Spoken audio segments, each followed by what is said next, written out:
You're listening to The State of Play, your quick-fire roundup of all things Irish football and beyond. Coming up on tonight's episode, the FAI to be dragged in front of the Oireachtas Committee again. No pyro, no party, no prize money. Pats, Bows and the FAI fork out to the cost of pyro damage caused during the Cup final a couple of weeks ago. Also, a third party wants to cough up for a Brucie bonus, and Celtic suffer racial abuse from Lazio Ultras. All this and more coming up on tonight's State of Play.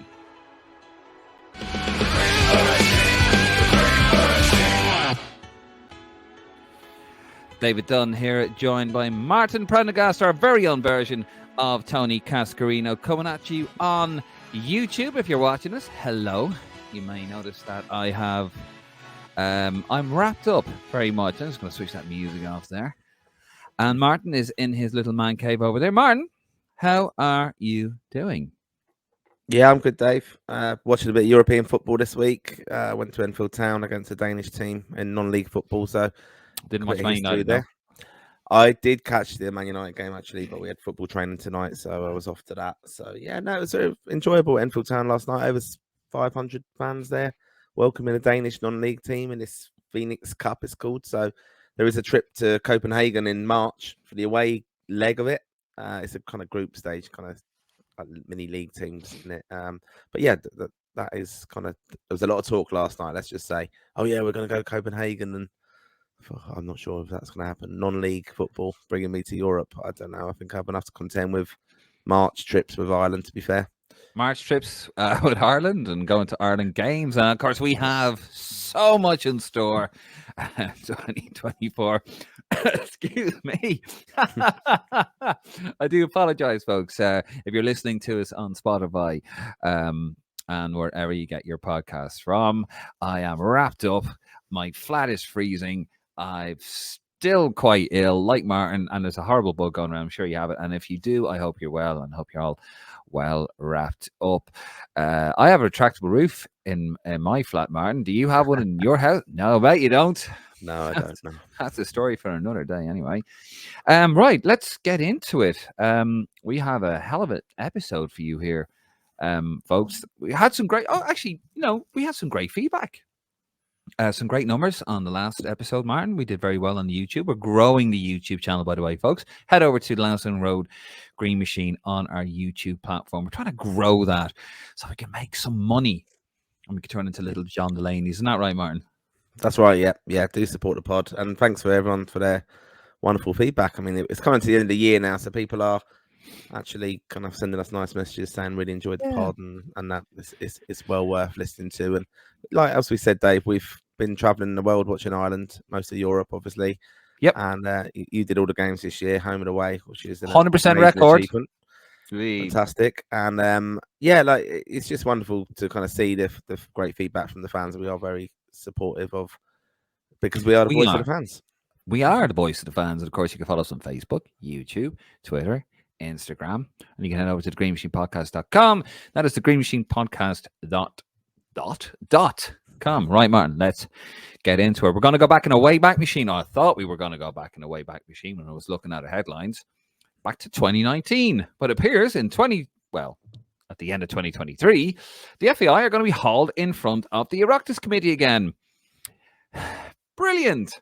This is from John Fallon in the Irish Examiner. Good guy. John Fallon, very knowledgeable. He is all over this particular matter at the moment, the governance issue and the confidence in the FAI. John Fallon is a good man. Give him a follow on Twitter and do buy the Irish Examiner.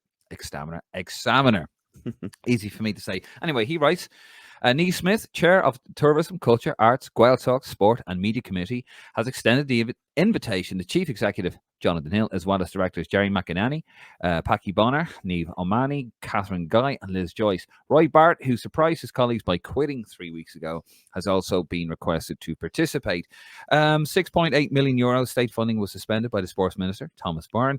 Cozy conducted an audit of the FAI and found Hill was paid 12 grand in lieu of his holiday pay, despite this being a banned practice in the FAI. Hill was also paid 8.5 grand. Sorry, I'm trying to read out my notes here. 8.5 grand benefit in kind for hotels, flights, etc., due to still living in London, despite being CEO for 3 years. The FAI are also there to discuss the €863 million facilities investment vision.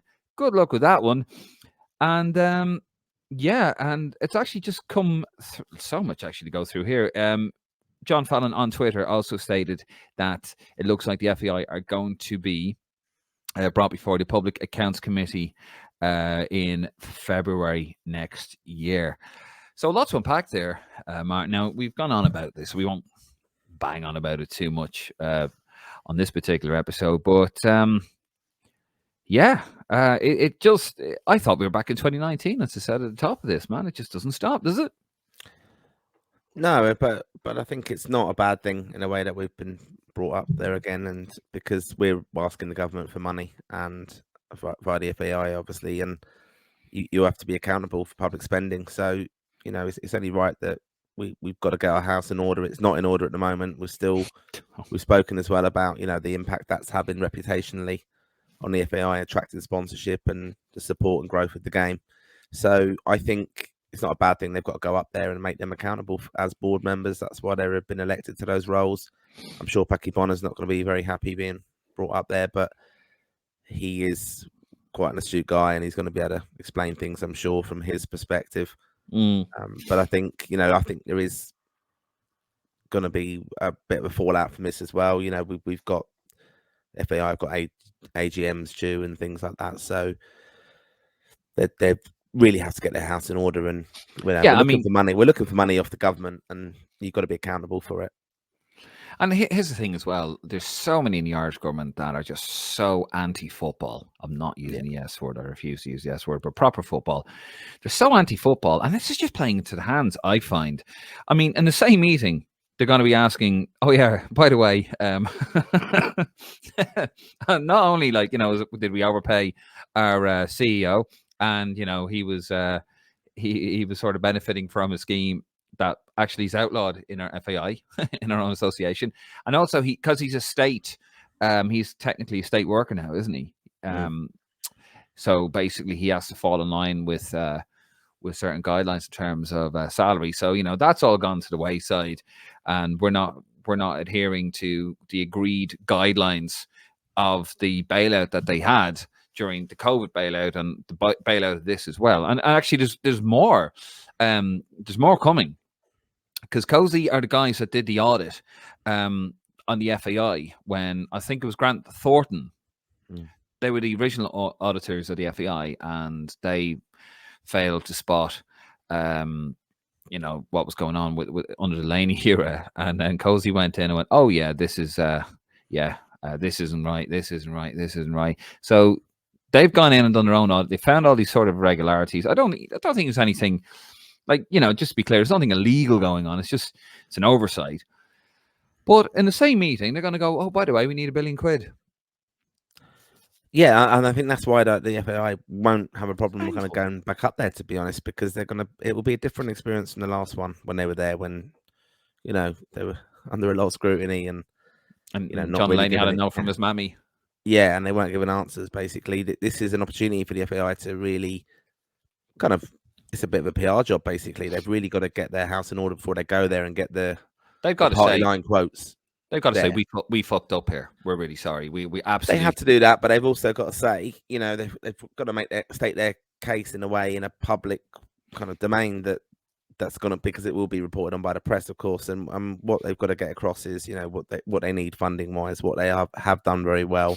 Yes, there's errors still made, but, you know, they will probably spin that there's a positive of, you know, the Euro 2028 finals coming, you know, the sellout FAI Cup final. They'll spin all that positivity, but there are questions going to have to be asked of them, and they're going to have to come up with the answers. And ultimately, they're going to be wanting money, and to have that, the government having faith in what they're providing to them, and is that going to actually be put to the use of its intention? Yeah, well, it's going to be interesting. Sorry, folks.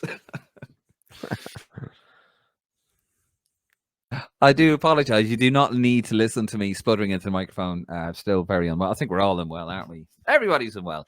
But yeah, no, it's going to be very interesting. But I do think this is very annoying for me. On one hand, they've quantified this is how much we need to build Irish football. Please give us some money, and there's certain money to be made. In Irish football, the attendances have gone up 20%. Upon last year in the League of Ireland, so there's so much potential in football in Ireland. But then, as we said in the same sitting, well, actually, we've kind of we've mismanaged our finances here a little bit, and we're not adhering to these protocols that we've agreed to. I just think it's very much set up to fail. I think they're being set up to fail. I think they're just handing the naysayers in the government that do not want to see football in this country, in Ireland, I should say, succeed. I think they're just giving them every reason, and they're just playing right into the house, and that just frustrates the hell out of me, to be honest. Just moving on there is a breaking story tonight. Donald McDonnell in the Irish Independent. Basically, it goes with the headline. Now, we don't have a lot of information on this. I'm sure more will come out. We will hopefully cover it on the next episode when everyone else kind of has a little dig around. But the FAI turned down, Martin, US investors for a €90 million plan for Premier League Ireland, which was a working title. And basically, they were looking to do, the long game was have an All-Ireland Premier League, but at the beginning just revamped the League of Ireland. And they reckon, these guys here reckon they could generate something up to €500 million in income across 8 years, with a cumulative amount of €70 million, guaranteed to competing clubs, presented as a worst case scenario. They're projecting a €119 million dividend if all went to plan. They reckon the upfront figure of 90 million that they offered the FAI was viewed as a necessary finance to build the entity and support infrastructure for broadcast and media purposes. We've spoken about that before. Definitely needs sexing up. And basically, they've turned it down. Now, they've signed, we're not sure why that is. This will come out. Dan's article is very good, as always. Very well written. Very knowledgeable, of course. But basically, they've turned it down, but there was this non-disclosure agreement signed by the American company and the FAI. It's all very interesting, Martin. Just very quickly on that.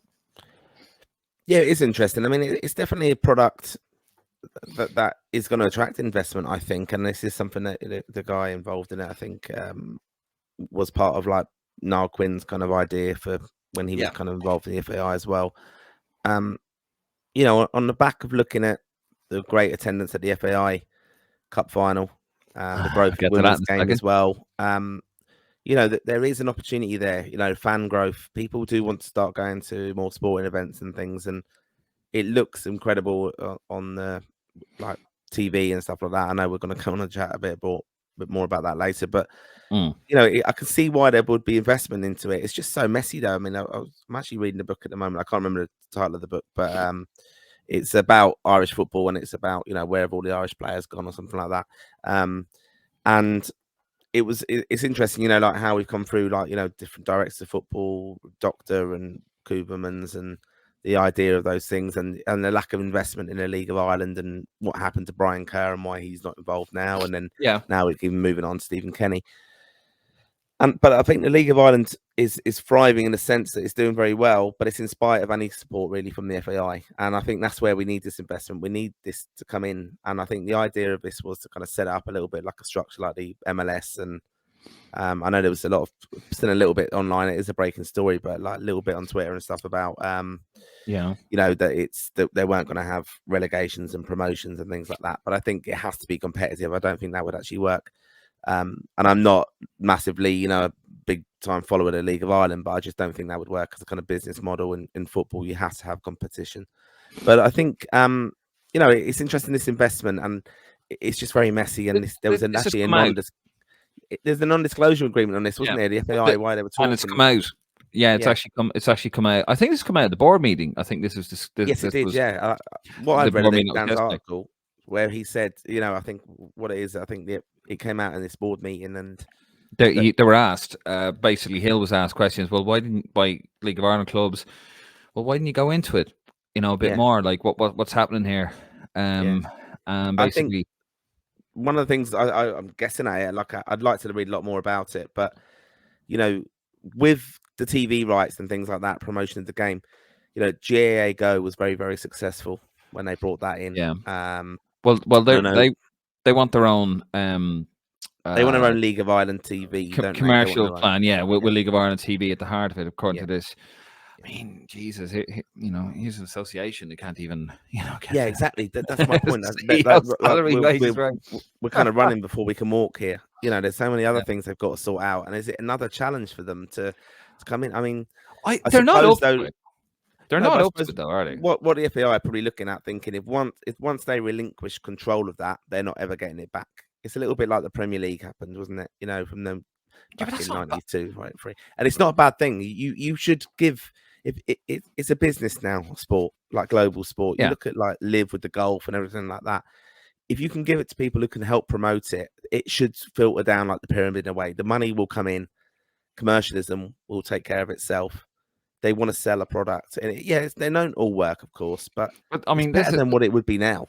Surely, anybody they need could be better. investment. I mean, here's the association. I think gave €5,000 for marketing money to League of Ireland clubs each, and they also, they're not up to it.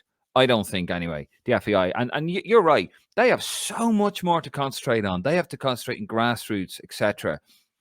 Let a conglomerate or allow a consortium or whatever to come in if they have experience. I don't know who they are. If they have experience in building leagues, I know your man Foley built. I think he built the Caribbean Cricket League or something.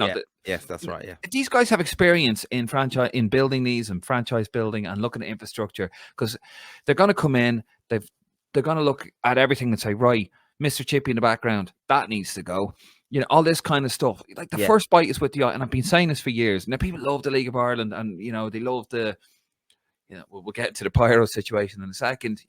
They love. It's our league. We don't want to share with anyone else. Now the FAI probably, as you say, look, the Premier League was set up in.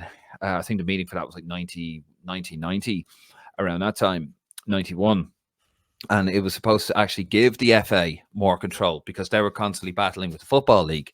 This Football League where the clubs didn't have to give England the players to release them, etc., etc., etc. And then they were like, "Look, we'll give you the FA Premier League, and you'll have control over it." And of course, they had no control, as you say, and it's just taken off.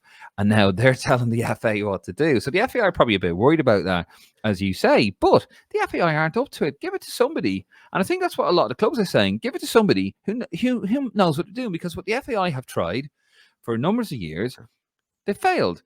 And I think the League of Ireland is flourishing in spite of the FAI. I quite believe that as well, and I totally get where these clubs are coming from. We'll finish up this particular part. Foley declined to comment. That's the guy that had the League of Ireland, the joint league, didn't he? He what is his bloody name? Come on, Martin, help me. Kieran Foley. Kieran Foley. So they did try to contact him, and he did try to contact the IFA. Who a spokesperson for the IFA did not deny a meeting took place, but was unwilling to say any more in the matter. So they've all been silenced, but the FAI have refused to comment because it's a non-disclosure agreement. But anyway, we will, I'm sure, as this comes out, we'll talk further on it. Sticking with the League of Ireland. So basically, Flares is thrown. The FAI Cup final. They have basically caused. There was a bit of controversy. How do I go about this? There was a bit of controversy. Pats played Bows, and basically they were supposed to have their tifo. Now a tifo is when you have the big cloth and you have pictures of the badges and the players and all that. It does look great. Before the game, the fire officer at Lansdowne Road basically said, "No, they're flammable. I'm not signing off on that. You need to cancel it, or you need to remove parts of it." And basically both sets of supporters said, "No, we're just not going to do it anyway." So flares were thrown onto the pitch. Here's a picture of it here, Martin. Let me get my stuff. I've got so much open here. Here's a picture there at Lansdowne Road. So flares were thrown onto the pitch, as you can see there, if you're watching on YouTube. And that caused 46 grand worth of damage to the pitch. And the figure, that amount was taken out of the gate receipts, which was split between Pats, Bows, and the FAI. And also, there was prize money there as well. Pats won 32 grand for winning the cup, and Bows got 16 grand for finishing runners up. And yeah, so basically, they've left with a lot less money because of the way their fans have behaved by throwing a lot of flares on the pitch. Now, there's been this whole thing, Martin, in the League of Ireland. I've had rows with certain people who are fans of League of Ireland clubs. You know who you are if you're listening, saying, "Oh, no pyro, no party." I cannot get over why. I do not understand why you need a sparkly little thing. Well, it's not a little thing, is it, or nor sparkly, but you need this. You need pyro to enjoy a football match. It's. I do not get it, Martin. No, yeah, I agree completely with you. You know, from the fire safety, the health and safety aspects as well. I mean, I don't get it as well. I've been in a situation with games and the smoke's there, and it wrecks your kind of experience. Okay, visually it looks quite impressive, right? Tell you, but yeah, but it's a pain there when you're there, and it stinks, and it's I really don't get it, and I think there has to be a lot of responsibility for the dangerous part of it. I mean, look, we've even seen in the wake of this final. I'm not digging him out on this now, but we see Brian Kerr holding one, didn't we, in the celebrations, and that's just ridiculous. I mean, what will happen is something will happen tragically with this, and then you'll have people being condemned in the way we are in the world now, and there'll be a GoFund page set up for the person who's sadly a victim of it, and people will be hypocritical and be going, "Oh, let's all support that now," and yet you're part of the problem if you're doing it. I'm not a fan of them all. I worked for years in football security over here in London, and you have to sit down. You have to watch a course about the Bradford fire. You have to do a thing on flares, Hillsborough, and you have to watch the completely unedited footage, and you have to also watch. You have to look at videos. Mobile videos of unedited footage of people getting their heads taken off with flares, fingers blown off with flares. It's going to happen. It's going to happen. And I think the security, like in England, they've pyro dogs. Because what was happening was when you're doing a search and you do the pat down, certain fans, I won't mention a club, excuse me, but certain fans were putting the pyros on their kids because you don't pat down children, do you? So, and then you had to get the pyro dogs, and if you're caught with them, it's a fire app. You're done. You're arrested on the spot. And I've seen it. And just over here, like, I mean, the security over here, over in Ireland, is quite poor. Like, it's very lax. People might say, well, it's Ireland. You don't really need it. Okay, but now you're having damage done. Now the pitch is getting caught on fire. Now the clubs who need this money, who needed, they had a full house for Lansdowne Road, like, sold out. And now, and those clubs have lost out on a fair chunk of that money that is badly needed to develop those clubs to compete with the likes of Shamrock Rovers because of their fans' behaviour. And you talk to some of the fans, and they don't see a problem with it. I think one comment that said to me, they try to compare it with an atomic bomb. These things are waterproof. They can't be put out because of the stress flares. But they are illegal, and they do go off, and people fire them because now you have an element of crowd trouble coming in at these games. Someone's going to fire one of somebody, and it's going to blow, and it's going to take someone's eye out, or it's going to kill somebody. And as you said, to have a GoFundMe page, and then we'll have the whole fire safety. But I just don't get it, Martin. Yeah, look, we're aware of the risk already from it, and we're aware of these terrible incidents that have happened in football history. And I don't know. I mean, there's other things they can do to make things visually now. Like I'm just even thinking out loud of the, like Coldplay have the wristbands, don't they? And they show, when they light up certain songs and stuff, and it looks good in the crowd. All those things now, like surely we've got to be thinking a bit more out of the box and a bit with technology rather than this kind of shite going on. To be very fair, and a lot of League of Ireland grounds are, they're traps anyway. Half of them, I know that's it. Well, but they are. They're not. You've got to have your wits about you in those stadiums. To be fair, and yeah, I don't. I think for that whole experience, and we're trying to get things more professional in the league. You do have a part to play as a responsible fan. To be honest. Well, now it's cost them. It's cost them money. So what's going to happen now? I mean, that's the problem. Will they care? Will it be a bit like the Green Brigade at Celtic, where although they eventually got thrown out. We'll get onto them in a second. Not the Green and Grey, but Celtic. They got thrown out of the club, didn't they? They had all the They got banned because they were told, look, if you put these flags up with Palestine, whatever, we're going to get fined. Please don't do it. And he did it anyway. And UEFA fined them. And he went, all right, you're not listening. You're banned. I mean, the League of Ireland clubs can't really do that, can they? They can't really afford to start banning people, I suppose, en masse. Yeah, it's very difficult to do it at League of Ireland, but maybe it's a Celtic sell out, don't they? So they know the different kind of factions of supporters groups and stuff. And I've read a few things on that as well on Twitter and more about and the news and stuff. Just on, a lot of Celtic fans weren't sorry to see them that brigade go, because some of these fans groups, they do kind of, they're holier than thou, aren't they? They think they're the be all and end all of the club and stuff, but they don't reflect the whole supporter fan base. They're not the sole representatives of the club, so they'll have an opinion, but it might not necessarily be of everybody. So you've got to be very careful, and politics and sport, as we know, they shouldn't really mix, but they do inevitably, and that's where we are with it. I mean, obviously, look, with the League of Ireland, we'll move it on there, but the League of Ireland lads, look, fantastic support. I'm so happy to see it go up. The attendances are going. It's brilliant. It's cooking. We need 90 million euro, but we need support, and it's fantastic. But lads, let's do it without the pyro. You know what I mean? Someone's going to get hurt. But look, we'll leave it on that one. We'll leave it there. It's come out. It came out yesterday, actually, as we're recording this. Apparently, a third party, Martin, they're happy to fund a Brucie bonus. A third party may look to help fund the appointment of Steve Bruce, according to Neil O'Riordan of The Sun.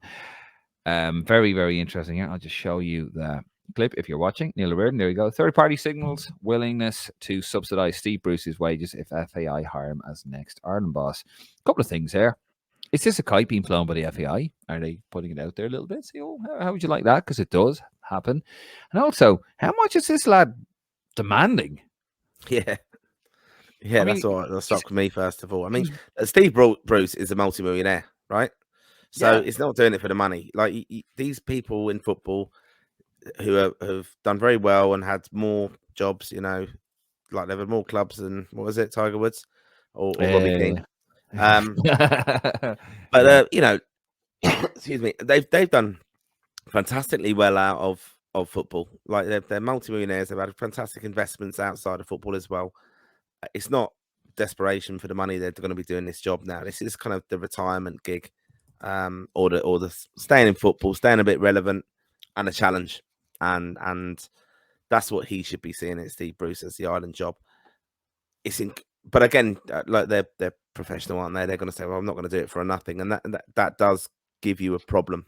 That if you do the job and then you're saying, oh, basically I'm doing it for free, or a kind of basic salary in the footballing world. He's a fair outsider, though, isn't he? Problem, yeah. He's a fair outsider. Just looking at the odds here, I'm on bookies.com. What are you on, man? You like? There we go. Go on. What are you? Because I got the wrong odds. I'll probably get the odds for Steve Staunton's successor. No, my luck. Go on. What have we got? Well, the betting. I'll have a look now. But yeah, I mean, there has been a bit of movement in the market. Bell movement. There has been a bit of movement. Like, the Roy Keane came into favouritism recently, and it was like, oh my god, what's going on there? Lee Carsley, I think, is current favourite now. 2-1 on Paddy Power. Yeah, so a little bit bigger for 2.5-1. Yeah, so Carsley seems to be favourite at the moment. I'd like to have seen, I didn't watch Sky over the weekend. I didn't see if Roy Keane was on it, but I think Sky have got to surely be asking him the question, haven't they? And I think anywhere where these guys are in punditry land, they need to be asked. I mean, Steve Bruce was at a bookies launch thing, wasn't he, a couple of weeks ago, and he said he would be interested. But Steve Bruce 7 days ago, he drifted from 9-4 out, which is 2.5-1 basically, to 8-1. So I think this is a bit of a kind of red herring, the Steve Bruce thing. Are they testing the water to see, is he coming in? Is he interested in it? Is he going to come out and say, yes, I definitely want it? Alex Bruce, is money a factor? Alex Bruce came out, and this was sent to me by a friend of the pod. I won't mention a name, but he knows who he is. Alex Bruce came out and said to the Times, "My dad was sued Ireland." That was on the 19th. That was 10 days ago. You have also another story coming out from Alex Bruce, who represents the Republic. I regret switching over to Northern Ireland. I should have stuck with the Republic. Jesus. And yeah, it's just you have all this kind of stuff going on now. These Alex Bruce, my dad was suit Ireland. Just got another picture there. I mean, and then it's all being flown at the moment. They're testing the waters. I think the FAI. That's my opinion. You know, I've got my conspiracy theory hat on, but it's definitely, as you say, a red herring. Has to be. Yeah, I mean, look, I don't particularly want Steve Bruce in that role, but No. he's probably worth having an interview though to chat to and to see what's going on and what his ideas are. Because I think that the FAI have to do their due diligence. And when you hear of, I think it was the England manager, or it was a previous manager. I think it was Sam Allardyce, how he interviewed for the England job, and how you deal with the media, how will you deal with this challenge, how will you deal with when a player does this. That's modern football now, and I've heard of some people when they're very, very prepared, and some I think actually even Damien Duff. I heard him do a fantastic presentation when he was at Celtic, and he shared it on this online webinar thing I was on with some coaches and stuff, and it was unbelievable. Just how they play, and then he showed us like what he was doing with Ireland at the time as well. But these are professional people. They're in the game and they know how it works, and it's got to be. It's not just a case of the FAI going after their man. The person has to come in. It's not just Steve Bruce going, "Oh yeah, I'll do a job for you, Ireland." We want to know what his plan is. Yeah. Okay. Who do you know? Who do you know in the league? Who do you know in the Irish team? How can you see? How are you going to develop Evan Ferguson? You're going to build the team around him. What are you going to do about goalkeepers? What's this? Well, Jack wanted me to play for Ireland in 1994. No, Bruce, Steve. No, come on. Yeah, that's it. Yeah, he was a good manager in his day, but I think his day has come and gone. He was, and I think though you got to just look tonight. It's worth chatting about in a way. Like Sammy Smolix has scored another 2 goals tonight. What's the situation? What are you doing with him? Like, what players have we got coming through? That's the question that a manager would ask. But also, okay, well, how come you've not capped him? What's the history of that? You need to kind of know. So there'll probably be a little bit of non-disclosure on that because we don't know all the situations of why people aren't being pulled in. But I think. I hope the FAI are doing a lot of work on this now, and really, we've got a lot of other distractions as we've alluded to on this podcast, and I just hope we're going to make a decision quite soon. And let's not let this drag out. I don't think we need to. I know. We'll obviously keep you up to date what's happening, but I think it's a kite being flown there by the FAI. That is just my opinion. Just to finish up here. And then we'll let you get on the rest of your day. Celtic knocked out of Champions League. They lost 2-0 in Rome to Lazio, or as somebody called them, Nazio. I thought it was really actually brilliant, quite clever. It was very good. Here's a picture here. This sort of came out of the blue. 2 banners here in Rome, I presume. Celtic Paedophile Club, Ultras Lazio. And then they had a picture in the ground saying, "The famine is over. Go home, fucking potato eaters." It's a bit out of left field, that, isn't it? It's like, I think they are. I got sent this a few times today, and I'm not a Celtic fan or anything, but I think the idea is that Lazio see themselves as like club partners with Rangers, and that's what they're trying to prove themselves to be. You would think, though, Celtic in Rome, you'd think that a Catholic club will be welcome in Rome, But... Yeah, and I've seen Brendan Rodgers actually went to visit the Pope today, didn't he? And here's a picture. Have a look. Yeah. There he goes. Nice. Yeah. Isn't that great? Brilliant, Francis. I mean, I'm just disappointed he's not got it on. Yeah. I mean, even Pope John Paul put on Bono's glasses. He actually did put on Bono's glasses. Just saying. Just putting it out there. But there you go. And very quickly, Martin, your thoughts on a sin bin for football? Apparently, this is going to be coming into some leagues. Yeah, I wouldn't be a fan of it at all. It's not football. No, I mean, you're actually changing. You're actually changing the fabric of the game now, aren't you? With sin bins and this kind of nonsense. Yeah, it wouldn't work. Like, I think actually Paul Merson, not a fantastically brilliant pundit, but he made the valid point on it. To be fair, though, was that when you have a sin bin in rugby, you have the advantage, and teams have to be a bit tactical. But in football, you would be very, very different. You're tactically, you're just going to retreat and just going to hold your defensive lines, and it won't be very exciting to watch for 10 minutes while they're down to 10 men. So, yeah, I can't see it happening. I mean, it may work a little bit, maybe very, very lower leagues, youth kind of maybe levels. It might work because you're not necessarily punishing, if you're probably challenging teams then a little bit different. But the top level, we want to see it competitive, and you want to see it. Yeah. A lot of nonsense. What we have, the laws. Sorry, what we have now. A lot of nonsense. Like when Van Basten came out a few years ago and he was on about, getting rid of the offside rule and all this kind of nonsense. Jeez, it's just the game is perfect. Leave the game alone. Just improve it. Little, little shades. Just needs a little bit of shading in certain parts. But anyway, we're going to leave it there, and that's flown by. Thank you, Martin. As always, thank you at home for listening. Of course, we are the voice of Irish football fans. Self-proclaimed, self-professed, but we are the voice of the fans, and you can follow us on Facebook, YouTube. If you're watching us on YouTube, thank you very much. If not, please head over to YouTube. Spread the word. We are doing God's work, just like Brendan Rodgers is in the Vatican giving the Pope a Celtic jersey. I think that's how it works. But yeah, thank you very much. We're on Twitter, Insta, and yeah, anywhere you can find us. I think we're going to find ourselves on a lot more social media platforms going forward. But yeah, give us a follow.